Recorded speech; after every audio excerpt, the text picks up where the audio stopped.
I'm playing Juan Julian. Hi, Milena. I'm playing Conchita. See.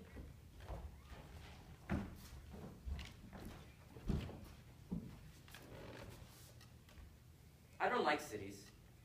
In the country, one has freedom. When I'm in a city, I feel asphyxiated. I feel constriction in my lungs, as if the buildings breathe and steal away the oxygen.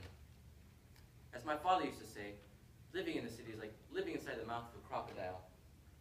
Buildings all around you like teeth. The teeth of culture, the mouth and tongue of civilization. It's a silly comparison, but it makes sense to me. Every time I go to a park, I'm reminded of how we always go back to nature. We build streets and buildings. We work 5 to 6 days a week, building and cementing our paths. And down come tumbling trees and forests. A whole paradise of insects. And all for what? On Sundays we return to a park where we can still find greenery. The verdure of nature. You're right. I don't know what I would do without my walks to the park.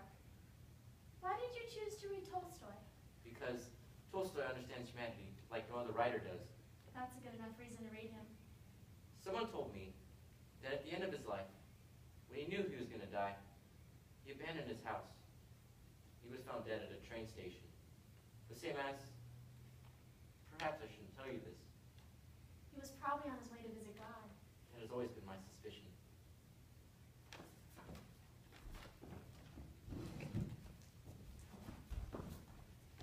Why did you become a lector?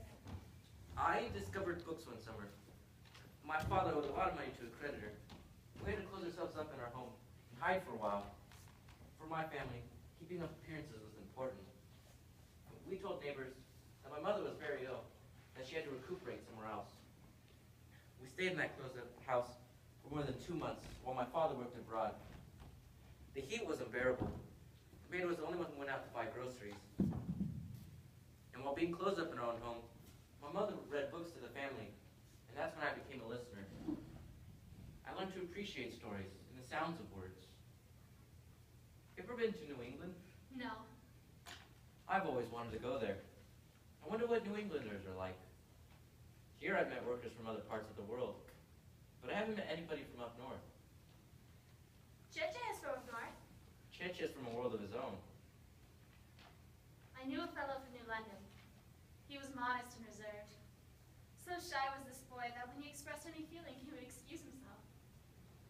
One day, I gave him a braid that I cut from my hair, and I told him to bury it under a tree. I explained to him that back in the island, most women cut their hair once a year on the 2nd of February, when plants and trees are pruned for the feast of Saint Candelaria. I told him how women offer their hair to the earth and trees for all the greenery and fruits to come. And I gave my little braid a box and told him to choose a tree in the park. And the boy looked at me with a strange face, and he said he would feel embarrassed digging a hole in the middle of the park in front of everybody. And I took my little braid back from him, took a shovel, dug a hole, and put him to shame. From then on, he never talked to me again. So he's the only person from New England that I've met. Do you still cut your hair on the 2nd of February?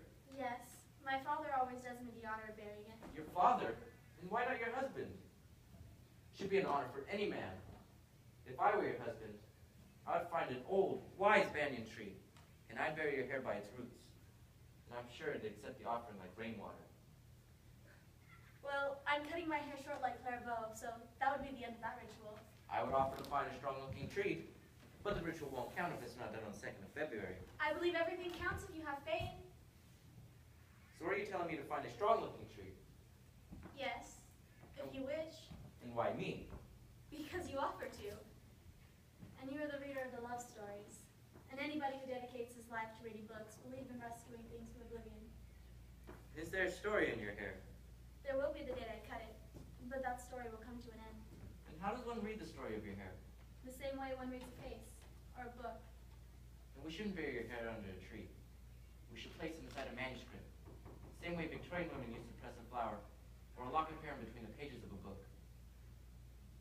Then I will leave it to you to choose the book.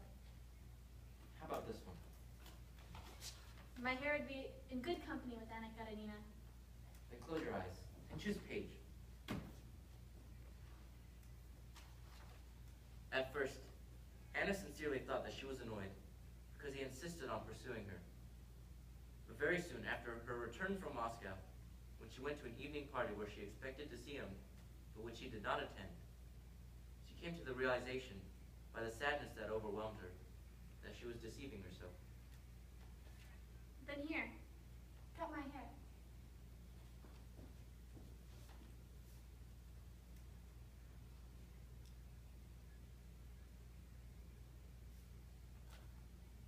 And see. And